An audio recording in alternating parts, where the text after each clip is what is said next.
All right, hello YouTubes, Muckluck here, and we have just finished spending an hour and a half playing Boon DPS Power Chrono.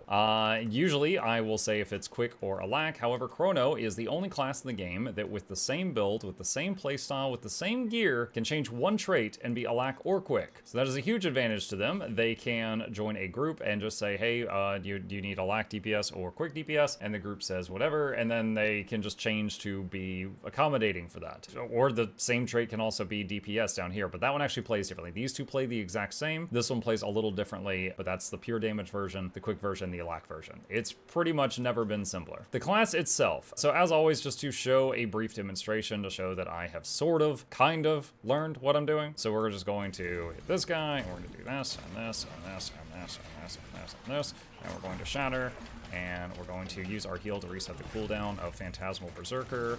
And we're going to do more things. I'm going to do that, and then weapon swap, and do some sword skills here, and do that, and try to get up max clones before we go back to the greatsword. And then we're going to do continuum split, Berserker, heal, reset, Berserker, shatter, shatter, reset, Berserker, shatter, heal, Berserker, and do like another shatter. And at this point we have got, we're in charge of quickness right now. We got like 25 seconds of quickness. I'm doing like 21k plus DPS in an ideal environment. All right, so that's what I've learned so far. Not saying I played it perfectly.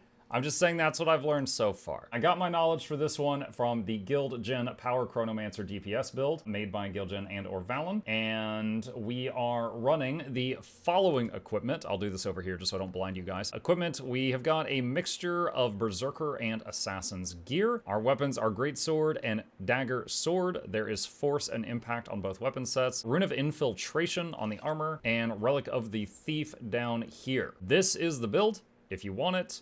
This ability here can be easily changed for whatever you want. So Mantra of Pain is a little bit of damage. Well of Precog, as a support enjoyer, I really like this. It is a stun break, it is group stability, it is group Aegis, and it pulses them. So it will help get out of a lot of crap. Other noteworthy ones, feedback, you know, anti-projectile bubble, you put that down and it just stops all bullets and bounces them back. So it's a reflect and also it stops projectiles. Well of Action can help with Might and Fury uptime on your group. You know, there's a lot of choices here. The Toolbox, this right here for this class is very strong. There is a lot of really good stuff in here to use, and you can, you know, take what you see fit. Let's see. Playstyle. Okay, so the way that you generate quickness or alacrity, depending on which trait you take, is Shatters. And the way this works for our non-Mesmer friends is essentially certain skills that a Mesmer does, like I'm gonna do this, that summons two phantasms, or phantoms, they do a thing, and then they become clones. You can see how many clones you have by these purple dots down here. When you use a shatter, which is any of these buttons up here, they each do different things, but they're all shatters, the clones shatter, and then they emit boons.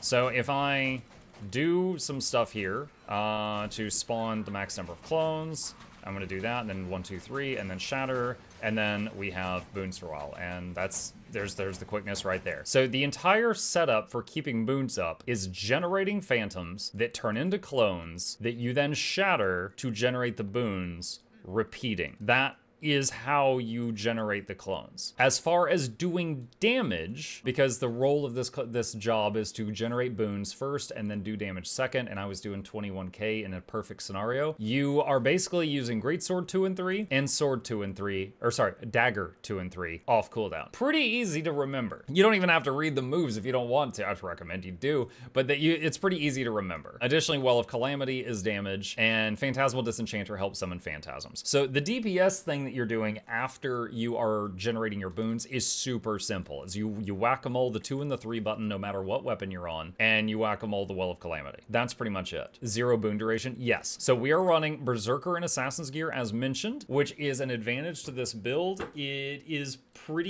absolutely possible to have no boon duration on your gear. You don't have to have concentration gear like diviners, but you can keep up your boons on the party the whole time. So that allows you to use more DPS-oriented equipment and get away with that. I will say that the last time I played Chrono was Heal Chrono, and this is, DPS boon Chrono. Heal Chrono, each time I provided boons, because I had concentration gear, lasted twice as long as this. So for me, coming from Heal Chrono, this felt sweaty. Like I was stressing for a while, and I had to do the rotation quite a few times with people in chat giving me pointers before I was able to keep the boons up. It was not nearly as simple as some other classes. I'm not gonna say it was insanely complicated, but there are many classes that are much easier than this at keeping up the boons. Because like I said, like I would do Phantasmal Berserker that gives me 2 clones, then Phantasmal Disenchanter that gives me 1 clone, and that's going to be a total of 3, and then I can shatter that, and then I can use my heal to reset the cooldown of Phantasmal Berserker, use it again, which is going to summon 2 more clones, use Disenchanter again, which is going to summon 1 more clone, then use the F2 because the F1's off cooldown to do another shatter,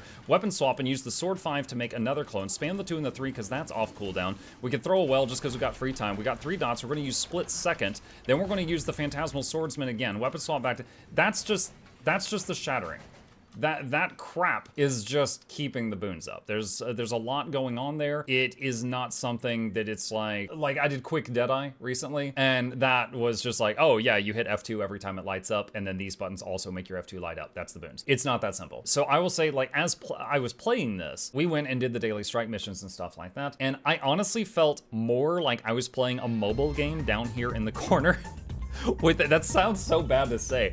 I was playing a mobile game down here in the corner with this more than I was interacting with the environment. Now, if I played this a lot more, I'm sure I would get better and I would be able to do it without thinking about it. But I was having to devote both of the wrinkles in my brain to keeping up with Shatters in order to do that. And I think on maybe the best of the strike mission fights that we did, I did maybe 17k DPS. Still really good compared to like your average pug, but it could have been much better, right? It could have been much better. So once again, they got a very strong toolbox, and you do have flexible utility slots that you can change stuff depending on the fight. You can bring stability, you can bring Aegis, you can bring reflect, you can bring projectile hate, you can bring a blink if you need more movement. There's a lot of cool stuff here. You can be the Alac provider or the quickness provider with the same gear and knowledge. You just swap on the fly and do the same exact gameplay style. You've got a massive CC on your elite skill. The Moa Signet does 600 CC after 1 second. Gravity Well takes 3 seconds, but it does 550, so only a tiny bit less, but it's huge AoE and very easy to aim, and it does damage. So if there's no stress to get the break bar broken in 1 second,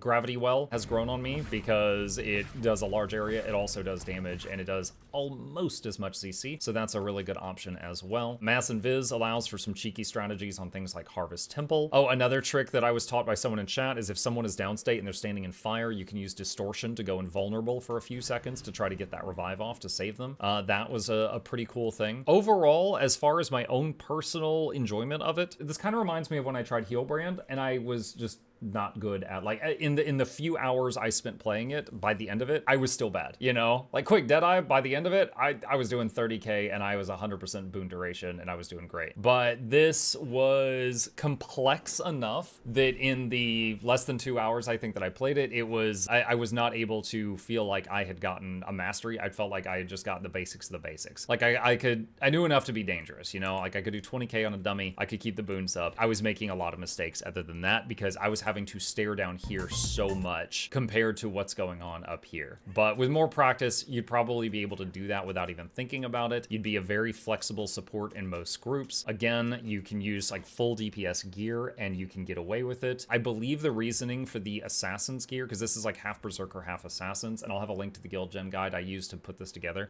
I believe the reasoning for the Assassin's gear is it is tricky to get critical strike capped on this build, which is why some of the Assassin's gear is there, and why it's not just like full Berserkers. Think that's pretty much everything. Yeah, it's got a lot going for it. It's full ranged, I forgot to mention. Both the dagger and the greatsword on a Mesmer are ranged weapons and shoot like lasers and stuff. So, that is an advantage as well. You've got high movement speed because Chrono always has 25% bonus movement speed, whether they have swiftness or not. Good utility, good CC, not the easiest to pick up and play, but super flexible and viable. And that's it. That's my experience trying Power Boon Chrono. And if you think you would like it too, I'll have a link to the guide I copied in the description.